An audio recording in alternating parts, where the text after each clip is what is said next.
Right, on to this matter then of the election that we've just experienced for the third time in 3 years here in Portugal. I think Raquel was certainly very, very concerned about some of the results. Here in Portugal, you get a massive voting card. Now, I took this off the internet. It was off Twitter. And the reason it's voting for Chega, it's not me. This is just one I saw, and I didn't realize it. Please don't think this is partisan or anything like that. I merely copied it. Someone was proudly voting for Chega, I think, on X. But the reason I copied the picture and I'm using it here, and presumably this is anonymous, of course. It's a voting booth. I don't even know if you're allowed to do this in Portugal, so maybe I'm getting myself into some secondary trouble here.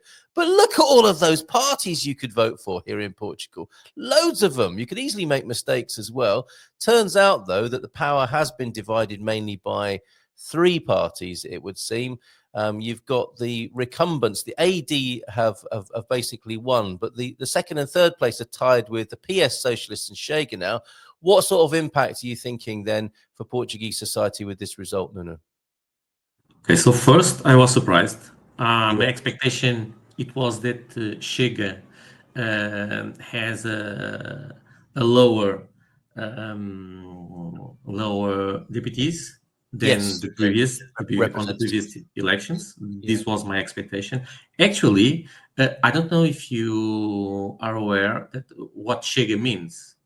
Enough, right? Enough already. Enough. So enough already. Yes. So Chega means enough. So yeah, a lot of people are not happy with what is happening. And when someone touch the pain points, they get what Chega is doing, in my opinion, is taking advantage of touching these pain points that the society has. Indeed.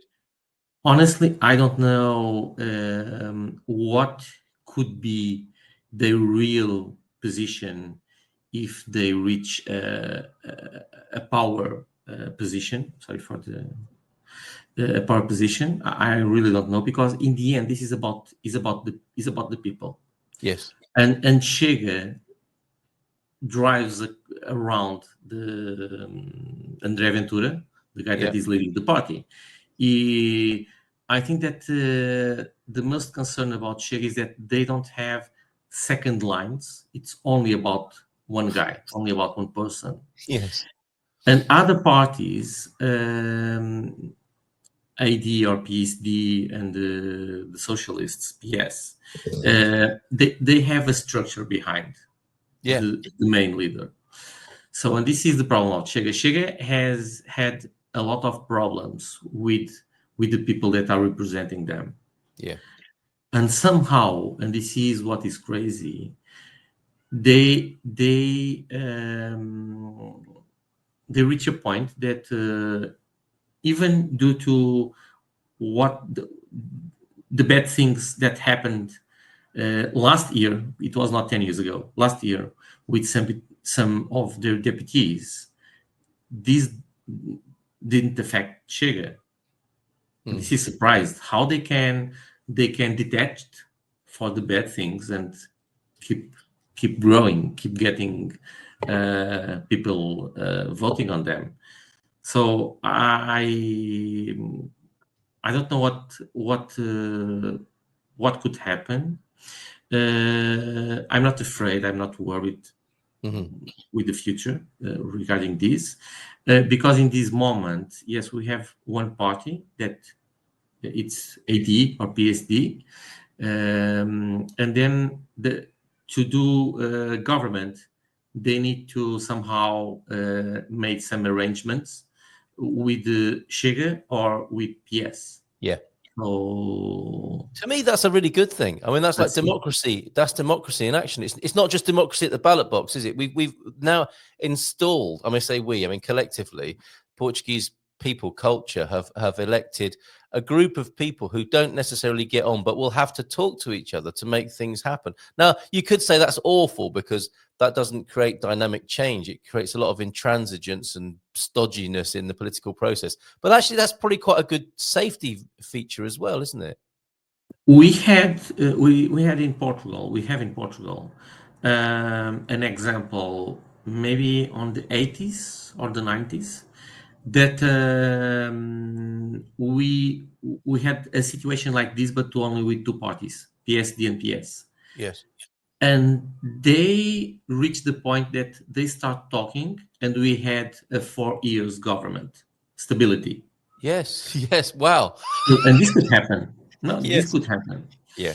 The point that we cannot control is that nowadays we or better on those times we only had radio and two channels, okay, on the TV. And Yes. nowadays there are a lot of influence and influencers Yes. using the social media with news that are not true. So this And is the part that that works much we faster, cannot. doesn't it? Yeah, that Yeah. works much faster than the political process. Well, let's Yes. see what happens. Thank you for that. Sorry, I'm keeping you longer than I normally would, but just one more thing I want to mention, if I may. And this was a wonderful Expats Portugal gathering we had on Sunday evening, which was an idea we've been talking about for a very long time, but it looks like something's happening now. Could you be a mentor, coach, advisor, role model, volunteer, or angel investor? It was a very good meeting, I thought, on Sunday. What was your view on it, Nuno? Okay, it was an amazing meeting. A lot of people keen with this idea. There are different ways of giving back. Yeah. So it depends on the position of everyone. But basically, I think what is amazing is that there is a community leading from Expats Portugal that is trying to leave a legacy in Portugal.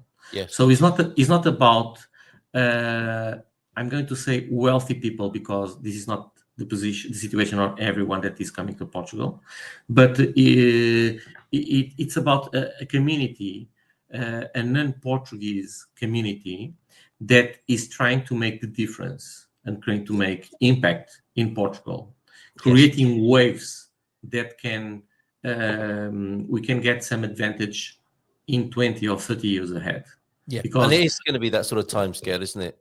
Yes, because usually when we say on giving back, we only say what is just right away, like collecting money. Yeah. And what is Expats Portugal is trying to do is create a movement that perdure on time and that leave a legacy. Yes. That the Portuguese society can see foreigners as something very good to the country. So it's not someone that it's taking something from the country, taking advantage from the healthcare system, or taking the homes from the Portuguese society. No. There are people that are adding value to Portugal as the country, as the society. And the people say this to you, I'm sure, all the time, who your clients coming in from other countries. They've got so many skills and so much to offer from their previous work life, so much goodwill and so much good feeling, and that hence the phrase that's being used here, giving back. What we really need, it emerged from the meeting, was somebody who will drive this project. That's been the kind of weakest link in a way, isn't it? Is that there's definitely a lot of goodwill, but we need somebody who'll take it on and drive it. If you're that person, or want to be part of the team, let me know, or reach out to Expats Portugal and we'll make sure you're connected. Last word to you today, Nuno. Thank you so much for being here. Thank you to everyone. Have a nice day. Start enjoying the good weather finally. Well, this was a crazy winter time. So yeah, a lot of love for everyone. Thanks, mate. Lovely to talk to you as ever. See you next month. Take care. Bye for now. Ciao, ciao. Love to the team. In Portugal, there's a YouTube show full of fun facts you need